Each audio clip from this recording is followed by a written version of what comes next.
மனைவி கிட்ட எப்ப பார்த்தாலும் எரிஞ்சு விழுந்துட்டு இருந்தாரு கணவர். எதை எடுத்தாலும் தப்பு, என்ன பண்ணாலும் குத்தம், மட்டம் தட்டி பேசுறதுன்னு நிம்மதியே இல்லாத வாழ்ந்துட்டு இருந்தா மனைவி. ஒரு நாள் கோவிலுக்கு போனப்ப அங்க ஒரு சித்தர் அரச மரத்து கீழே உட்கார்ந்து இருந்ததை பார்த்தா. அவர்கிட்ட போய், சாமி, இது மாதிரி என் கணவர் எப்பவுமே என்கிட்ட கோபமாவே நடந்துக்கிறாரு, அவரை சரி பண்ண ஏதாவது வழி சொல்லுங்க சாமி அப்படின்னு கேட்டா.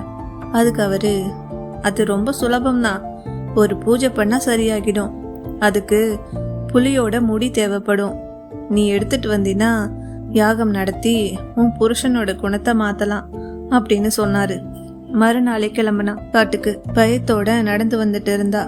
அங்க ஒரு புலி அவளை நோக்கி பாஞ்சு வந்தது. அதுகிட்ட இருந்து தப்பிச்சு ஓடிட்டா. மறுநாள் அதே இடத்துக்கு வந்தா.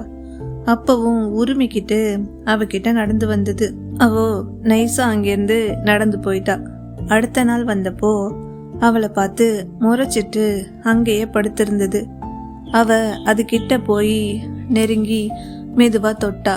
அது அமைதியா இருந்தது. கொஞ்சம் கொஞ்சமா தடவி கொடுத்து முடிய பிடுங்கிட்டு அதை எடுத்துட்டு அங்கிருந்து போயிட்டா. சித்தர்கிட்ட அதை கொடுத்ததும் அவர் அதை வாங்கி கீழே வச்சுட்டாரு. என்ன சாமி, பூஜை பண்ணலையான்னு கேட்டதுக்கு அவர், அதெல்லாம் தேவையில்லை, அப்பேற்பட்ட புலியவே உன்னால வழிக்கு கொண்டு வர முடியும்னா உன் புருஷனை சுலபமா உன்னால அன்பால கட்டுப்படுத்த முடியும்னு சொன்னார். அவளும் சிரிச்சுக்கிட்டே, சாமி, நான் முயற்சி பண்றேன் அப்படின்னு சொல்லிட்டு அங்கேருந்து போனா. இந்த கதையோட அடுத்த பார்ட் வேணும்னா கமெண்ட்ல சொல்லுங்க. மறக்காம நம்ம சேனலை சப்ஸ்கிரைப் பண்ணி வச்சுக்கோங்க.